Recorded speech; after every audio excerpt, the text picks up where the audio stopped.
Hello everyone, मैं शोभित sir एक बार फिर से स्वागत करता हूं आपका अपने यूट्यूब चैनल कंप्यूटरपुर में।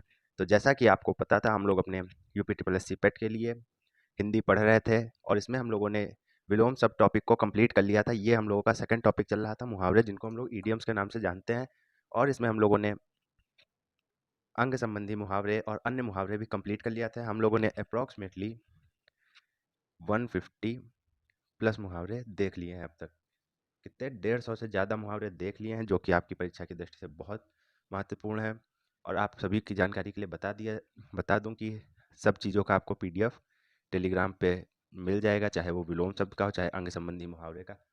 हर चीज़ को टेलीग्राम पे पोस्ट कर दिया गया, तो आप लोग टेलीग्राम ग्रुप को ज़रूर ज्वाइन करें और वहाँ से अपना सभी स्टडी मटेरियल प्राप्त करें। तो आज का हम लोग का टॉपिक बहुत इंपॉर्टेंट है, तो आपको इस वीडियो को पूरा प्रॉपरली देखना है और साथ ही साथ लिखते भी रहना है और इसको अपने दोस्तों के साथ भी शेयर करना है। ये बहुत इंपॉर्टेंट टॉपिक है। इसमें हम लोगों ने मुहावरे से रिलेटेड कुछ PYQ मतलब प्रीवियस ईयर क्वेश्चंस लिए हैं, तो ये बहुत ही ज़्यादा इंपॉर्टेंट होने वाला है। और इसमें कुछ हम लोगों ने बहुत ही इंपॉर्टेंट भी लिए हैं, तो इसलिए ये वीडियो आप सबके लिए बहुत ही ज़्यादा इंपॉर्टेंट होने वाला है। तो इस वीडियो को पूरा ध्यान से देखिएगा, प्रॉपरली देखते रहिएगा। इस वीडियो से आई थिंक आप लोगों को पेपर में बहुत हेल्प मिलेगी। तो चलिए अपने इस न्यू वीडियो को शुरू करते हैं, और ये बहुत इंपॉर्टेंट वीडियो होने वाला है। तो आज का हम लोग का न्यू टॉपिक है महत्वपूर्ण मुहावरे। क्या है? महत्वपूर्ण मुहावरे। तो चलिए शुरू करते हैं। फर्स्ट है हम लोगों का अरण्य रोदन। क्या मुहावरा है? अरण्य रोदन। तो सबसे पहले हम लोग अगर देखें तो उसका हमें मतलब निकालना चाहिए। जैसे अरण्य का क्या मतलब होता है? अरण्य का मतलब होता है जंगल। जंगल, अरण्य का मतलब होता है जंगल, और रोदन का मतलब होता है रोना या विलाप। ठीक। तो अगर कोई व्यक्ति जंगल में रोएगा तो उसका कोई फायदा है? वहाँ कोई दूसरा उसे शांत कराने जाएगा कि नहीं नहीं चुप हो, या उसकी कोई सहायता करने जाएगा? तो अरण्य रोदक का मतलब होता है निरर्थक। अब कोई व्यक्ति जैसे जंगल में रो रहा है तो उसका रोना निरर्थक है, ना उसका कोई सहायता कर सकता, ना उसे चुप करा सकता, ना उसके कोई भी कुछ नहीं कर सकता। तो जंगल में यदि आप रो रहे हैं तो वो क्या कहा जाएगा? निरर्थक। तो अरण्य रोदक का क्या अर्थ है? निरर्थक। आप जैसे ही मुहावरा पढ़ें तो सबसे पहले उसका अर्थ निकालने का प्रयास करें, जिससे आपको बहुत ही ज़्यादा सुविधा होगी और हेल्प मिलेगी। फिर नेक्स्ट हम लोग का अंधे की लकड़ी। क्या है? अंधे की लकड़ी। अंधे की लकड़ी, जब अंधा होता है तो उसे हर समय कोई बताने वाला रास्ता नहीं होता, तो उसके पास लकड़ी ही होती है। तो लकड़ी के सहायता से इधर जाता है, इधर कुछ गड्ढा है, इधर नाली है, तो वो उसी के सहारे चलता है। तो अंधे की लकड़ी जो होती है वही उसका एकमात्र सहारा होती है। तो अंधे की लकड़ी से क्या है? एकमात्र सहारा। तो जैसे इसका वाक्य प्रयोग किया जाए तो मनोज अपने बुजुर्ग माता पिता का एकमात्र सहारा है, या फिर अंधे की लकड़ी के समान है अपने माता पिता के लिए। तो इसका मतलब होगा कि वह एकमात्र सहारा है किसका? अपने माता पिता का। और आप लोग साथ साथ लिखते रहिए, प्लस वाक्य प्रयोग भी करते रहिए, क्योंकि ये बहुत इंपॉर्टेंट सेशन होने वाला है। आप लोग जरूर याद करेंगे एग्जाम के टाइम पे। तो बिल्कुल ध्यान से देखिएगा, प्रॉपरली देखिएगा, और कोई भी चीज़ समझ ना आए तो कमेंट में ज़रूर कर दीजिएगा। और अगर आपको पीडीएफ चाहिए हो तो टेलीग्राम पे आपको बिल्कुल निःशुल्क पीडीएफ मिल जाएगी, आप लोग वहाँ से डाउनलोड कर सकते हैं। टेलीग्राम का लिंक आपको डिस्क्रिप्शन में मिल जाएगा। फिर नेक्स्ट हम लोग का 9-2-11 होना। क्या होना? 9-2-11 होना। 9-2-11 का मतलब होता है भाग जाना। जैसे इसका वाक्य प्रयोग किया जाए तो पुलिस को देखकर चोर 9-2-11 हो गया। पुलिस को देखकर चोर 9-2-11 हो गया, मतलब पुलिस को देखकर चोर भाग गया। तो 9-2-11 का मतलब समझ आया क्या हुआ? फिर नेक्स्ट है, ध्यान रखिएगा, 1 और 1 11 होना, मतलब एकता में शक्ति। इसका मतलब इन दोनों में डिफरेंस है, इन दोनों में लोगों को बहुत कन्फ्यूजन होता है, इसीलिए मैंने इन दोनों को एक साथ रखा, जिससे आप लोगों को समझ आ सके और ज़्यादा आप लोगों को कन्फ्यूजन ना रहे। तो 9-2-11 होना का मतलब होता है भाग जाना। आप एग्जाम्पल से याद कर सकते हैं, पुलिस को देखकर चोर 9-2-11 हो गया। और एक का मतलब क्या होता है? 11। 1 और 1 जिसे हो गए 1+1 = 11। तो ये संख्या बढ़ गई ना। एक, जब एक एक लोग मिलेंगे तो संख्या बढ़ेगी, तो इसको यूनिटी के हिसाब से देखा जाता है, एकता में बहुत ही शक्ति होती है। तो आपको इन दोनों चीज़ों को जानना है। और पहले ये मैथमेटिकल पूरी तरीके से रॉन्ग है, सिर्फ एग्जाम्पल के लिए आपको बताया गया था। तो चलिए नेक्स्ट हम लोग अपना देखते हैं। तो आप लोग को ध्यान रखना, 9-2-11 होना और 1 और 1 11 होना, दोनों में बहुत डिफरेंस है। आप लोग ये ध्यान कर लीजिए, रट लीजिए और समझ लीजिए। फिर नेक्स्ट हम लोग का गले पड़ना।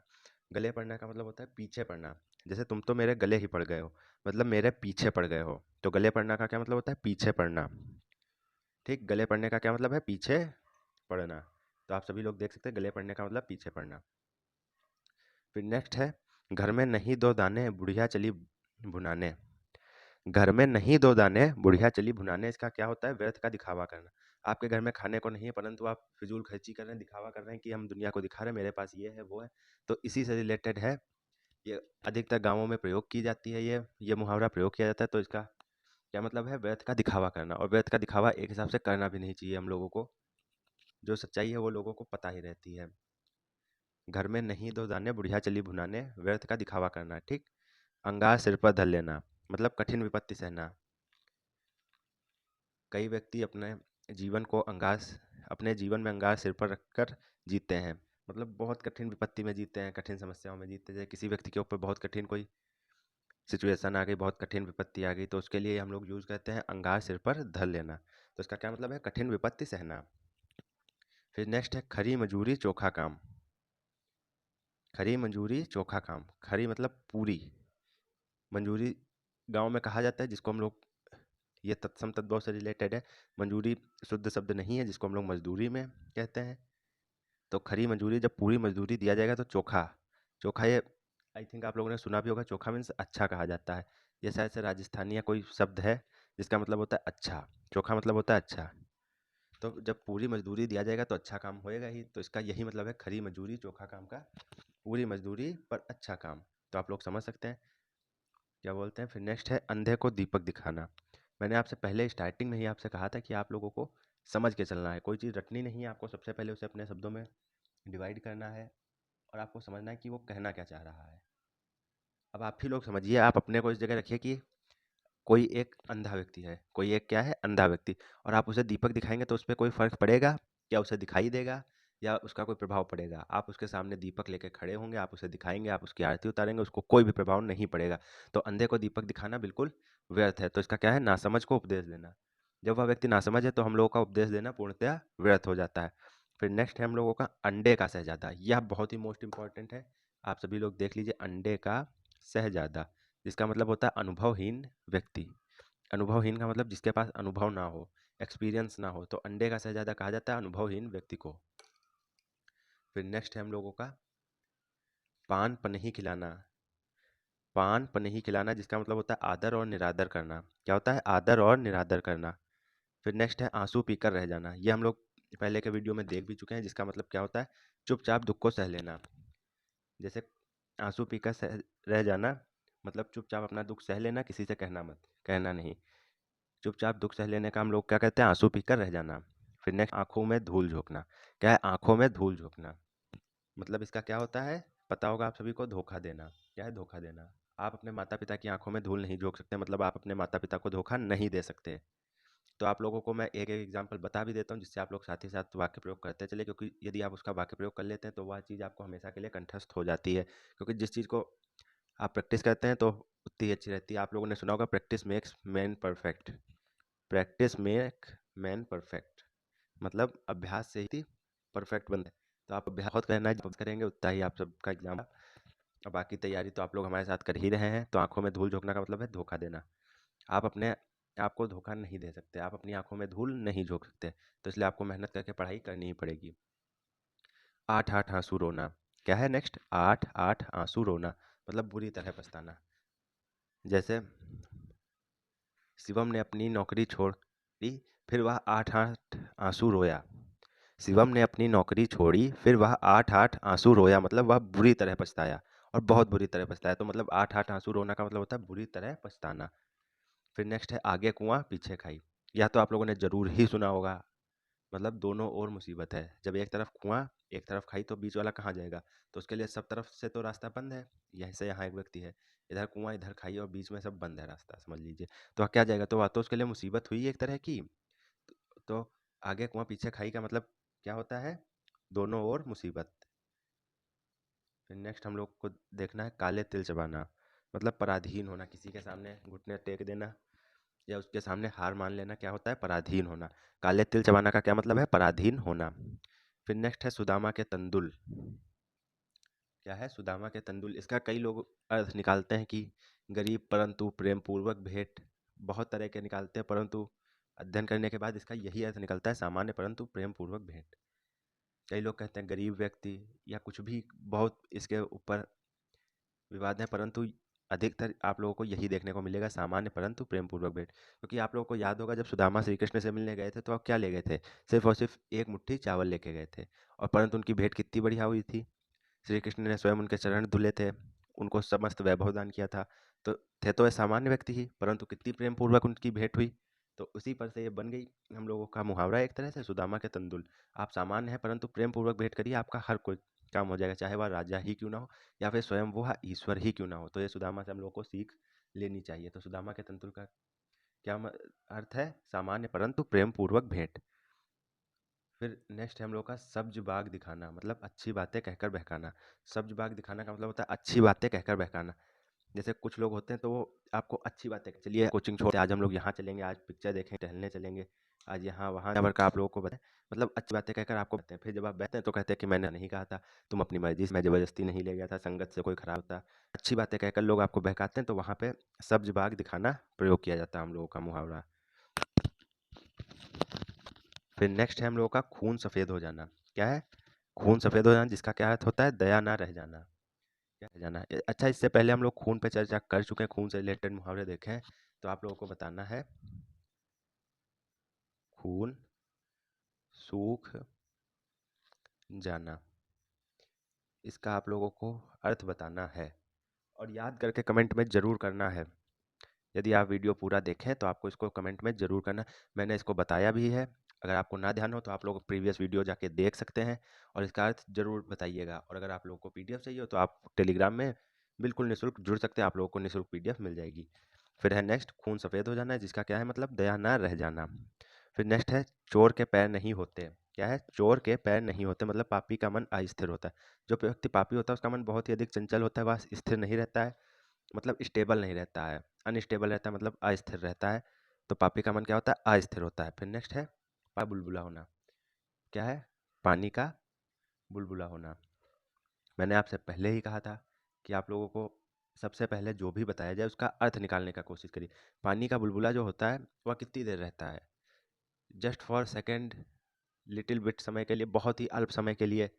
तो जो पानी का बुलबुला है बहुत ही कम समय के लिए रहता है, ये नहीं कि बना है तो मार घंटा भर तक, जैसे बनता है कुछ देर बाद फूट जाता है, वही नष्ट हो जाता है। तो बहुत ही कम समय के लिए होता है, तो उसे क्या कहा जाता है? क्षण भंगुर होना। पानी का बुलबुला होना का क्या मतलब है? क्षण भंगुर होना, मतलब क्षण भंगुर मतलब जो नष्ट हो जाने वाली चीज़ है। फिर नेक्स्ट है 9 दिन चले अढ़ाई कोस। क्या है? 9 दिन चले अढ़ाई कोस। यह बहुत ही ज़्यादा प्रयोग की जाती है और आपके एग्जाम में भी बहुत अधिक मात्रा में पूछा जाता है। तो 9 दिन चले अढ़ाई कोस का क्या मतलब है? अधिक परिश्रम का कम फल मिलना। अधिक परिश्रम का कम फल मिलना। जैसे आपने मेहनत बहुत की परंतु आपको जिस हिसाब से फल मिलना चाहिए था उस हिसाब से फल नहीं मिला। आपने बहुत अधिक मेहनत की परंतु फल नहीं मिला, तो कहा जाएगा आपने मेहनत तो बहुत की परंतु आप, जैसे किसी व्यक्ति का नाम है, जैसे नाम है किसी व्यक्ति का, तो उसके नाम से अगर बनाया जाए तो 9 दिन चले अढ़ाई कोस।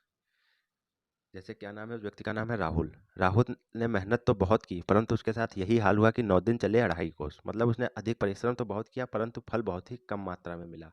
जब आप मेहनत बहुत करते हैं और फल कम मात्रा में मिलता है तो बहुत ही अधिक कष्ट होता है, परंतु क्या कर सकते हैं, हम लोग के हाथ में सिर्फ और सिर्फ कर्म है, फल की चिंता हम लोग नहीं कर सकते। फिर नेक्स्ट हम लोग का पानी पीकर जात पूछना। क्या है? पानी पीकर जात पूछना। चलिए, हमने आपसे पहले ही कहा कि पहले उसका अर्थ निकालना है। अर्थ निकालना है, जैसे एक छोटी सी घटना ले लीजिए, आप कहीं जा रहे हैं, आपको कुत्ते ने दौड़ा लिया, आप बिल्कुल जान बचा के बहुत तेज़ी से भागे। फिर रास्ते में आपको एक गेट खुला मिल गया एक लोगों का, तो आप उसी में चले जाते हैं, तो वहाँ के जो व्यक्ति होते हैं वो आपको तुरंत बैठालते हैं और आपके लिए तुरंत पानी लेके आते हैं कि बैठिए भाई साहब, बैठिए और पानी पीजिए। तो आपको जब उन्होंने पानी दिया, आपने पानी पी लिया। फिर आप उनके घर में कुछ ऐसा दृश्य देख लेते हैं कि जैसे आप शाकाहारी हैं, उनके घर नॉनवेज बन रहा है, या उनके घर का कुछ ऐसा दृश्य देख लेते हैं जिससे आपका मन नहीं होता उनके घर का, कि आप सोचते अरे अब तो पानी पी लिया। फिर बात वही हुई, आपने पानी पी लिया, फिर उसके बाद सोचा। पहले तो आपका पानी पी लिया, आपने प्यास बुझा लिया, आप बैठ गए, कुत्ते से बच गए, मतलब आपका काम हो गया। फिर आपने उसके बाद सोचा। तो यही इसका मतलब है, काम निकलने के बाद सोचना। पानी पीकर जात पूछना। जब पानी पी ही लिया फिर तुम्हें देखने का क्या फ़ायदा कि उसके घर में क्या हो रहा है, कैसा दृश्य है, कैसा गंदा है या क्या भी है। तो उसका क्या मतलब, जब आपने पानी पी ही लिया, मतलब काम निकलने के बाद सोचना नहीं चाहिए। इसका अर्थ क्या है? पानी पीकर जात पूछना का काम निकलने के बाद सोचना। फिर नेक्स्ट है द्रौपदी का चीर। फिर वही बात मैंने कहा था कि आपको सबसे पहले उसका अर्थ निकालना है अपने शब्दों में। तो द्रौपदी का चीर हरण, यदि आप लोगों ने महाभारत का थोड़ा भी पढ़ा होगा, ज्ञान होगा अगर आपको, तो आप लोगों ने पता होगा कि दुशासन ने द्रौपदी का चीरहरण किया था, परंतु वह इसमें क्या कहा जाता है, सक्सेसफुल नहीं हो पाया था, मतलब सफल नहीं हो पाया था। क्यों नहीं हो पाया था? क्योंकि श्री कृष्ण ने उनकी मदद की, क्योंकि उनके साथ द्वारिकाधीश थे, द्वारिकाधीश उनके मित्र थे।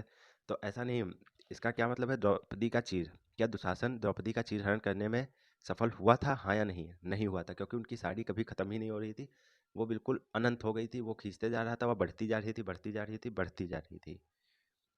समझ रहे हैं? तो जब वह खींच जाता तो साड़ी कभी भी समाप्त नहीं हुई थी। श्री कृष्ण की कृपा से जो भी हो वो तो अलग की चीज, परंतु उनकी साड़ी समाप्त नहीं हुई थी वहां पे। तो इसी हिसाब से बना है द्रौपदी का चीर, मतलब कभी समाप्त न तो में। तो द्रौपदी का चीर हरण, यदि आप लोगों ने महाभारत का थोड़ा भी पढ़ा होगा, ज्ञान होगा अगर आपको, तो आप लोगों ने पता होगा कि दुशासन ने द्रौपदी का चीरहरण किया था, परंतु वह इसमें क्या कहा जाता है, सक्सेसफुल नहीं हो पाया था, मतलब सफल नहीं हो पाया था। क्यों नहीं हो पाया था? क्योंकि श्री कृष्ण ने उनकी मदद की, क्योंकि उनके साथ द्वारिकाधीश थे, द्वारिकाधीश उनके मित्र थे। तो ऐसा नहीं, इसका क्या मतलब है, द्रौपदी का चीर, क्या दुशासन द्रौपदी का चीरहरण करने में सफल हुआ था, हाँ या नहीं? नहीं हुआ था, क्योंकि उनकी साड़ी कभी खत्म ही नहीं हो रही थी, वो बिल्कुल अनंत हो गई थी, वो खींचते जा रहा था, वह बढ़ती जा रही थी, बढ़ती जा रही थी, बढ़ती जा रही थी। समझ रहे हैं? तो जब वह खींच जाता तो साड़ी कभी भी समाप्त नहीं हुई थी। श्री कृष्ण की कृपा से जो भी हो वो तो अलग की चीज, परंतु उनकी साड़ी समाप्त नहीं हुई थी वहां पे। तो इसी हिसाब से बना है द्रौपदी का चीर, मतलब कभी समाप्त ना होना। क्या है? कभी समाप्त ना होना। तो आपको सबसे पहले बताया कि आपको उसका अर्थ निकालना है, फिर आपको अपने आप ही उसका अर्थ समझ आ जाएगा। पहले आपको अपने शब्दों में समझना है, फिर आपको खुद ही पता चल जाएगा कौन सा सही है, कौन सा गलत है। तो ये था आज का हम लोगों का वीडियो। आई होप आप लोगों को बहुत अच्छा लगा होगा। अगर अच्छा लगा हो तो वीडियो को लाइक करिए और अपने दोस्तों के साथ शेयर करिए, और कमेंट सेक्शन में बताइए आप लोगों को कैसा लगा आज का वीडियो। और अगर आप लोगों को पीडीएफ चाहिए हो तो आप लोग हमारे टेलीग्राम ग्रुप से ज्वाइन हो सकते हैं, जिसका नाम कंप्यूटरपुर है। अगर आपको सर्च करने पर नहीं ही मिल रहा है तो आप लोग हमारे यूट्यूब चैनल के डिस्क्रिप्शन बॉक्स में लिंक मिल जाएगी, वहाँ से भी ज्वाइन कर सकते हैं। हम लोगों के साथ आपको बहुत अच्छी तैयारी करने का मौका मिल रहा है, तो आप लोग ज़रूर तैयारी करिए। और ऐसे इंटरेस्टिंग वीडियोज़ के लिए बने रहिए हमारे साथ। तब तक के लिए जय हिंद।